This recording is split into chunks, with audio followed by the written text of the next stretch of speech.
నాటకం చూడాల్సి వస్తే ముందు వరుసలో కూర్చుంటాం. అదే సినిమా చూడాల్సి వస్తే వెనుక వరుసలో కూర్చుంటాం. ముందు వెనుక అన్నవి సాపేక్షం. సబ్బును తయారు చేయాలంటే ఆయిల్ కావాలి.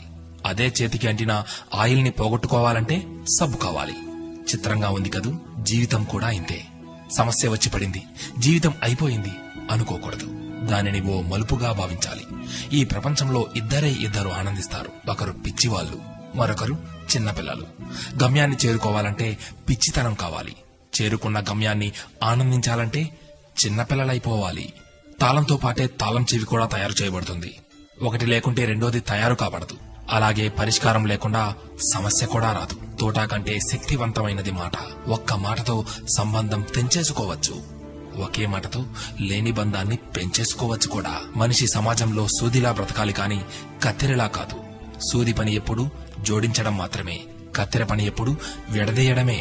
అందరినీ కలుపుకుంటూ బ్రతకాలే గాని కత్తెరలా విడదీస్తూ కాదు. నిజాన్ని మార్చే శక్తి ఈ ప్రపంచంలో ఎవ్వరికీ లేదు. కానీ ప్రపంచాన్ని మార్చే శక్తి ఒక్క నిజానికి ఉంది.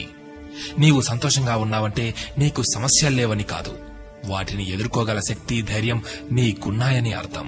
స్నేహితుడిని నీ దుఃఖ సమయంలోనూ, యోధుడిని యుద్ధంలోనూ, భార్యను పేదరికంలోనూ, గొప్ప వ్యక్తిని అతని వినయంలోనూ పరీక్షించాలి. చేసిన తప్పుకు క్షమాపణ అడిగిన వాడు ధైర్యవంతుడు. ఎదుటి వారి తప్పును క్షమించగలిగిన వాడు బలవంతుడు.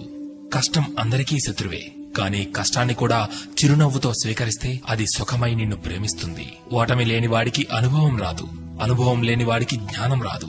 గెలిచినప్పుడు గెలుపును స్వీకరించు, ఓడినప్పుడు పాఠాన్ని స్వీకరించు. ఓడిపోయి విశ్రాంతి తీసుకుంటున్నప్పుడు ఆ ఓటమి నేర్పిన పాఠాన్ని చదువుకో, నీవే గెలుస్తావు. ఎవరికైనా ఉండేది రోజుకు 24 గంటలు మాత్రమే. గెలిచేవాడు ఆ 24 గంటలు కష్టపడుతుంటాడు. ఓడేవాడు ఆ 24 గంటలు ఎలా కష్టపడాలా అని ఆలోచిస్తుంటాడు. అంతే తేడా. గెలవాలన్న తపన, గెలవగలను అన్న నమ్మకం, నిరంతర సాధన, ఈ మూడే నిన్ను గెలుపుకు దగ్గర చేసే సాధనాలు. నేను గెలవటంలో ఓడిపోవచ్చు, కానీ ప్రయత్నించడంలో గెలుస్తున్నాను. ప్రయత్నిస్తూ గెలుస్తాను, గెలిచి తీరుతాను. స్వయం కృషితో పైకొచ్చిన వారికి ఆత్మవిశ్వాసం ఉంటుంది గాని అహంకారం ఉండదు. ఏమంటారు?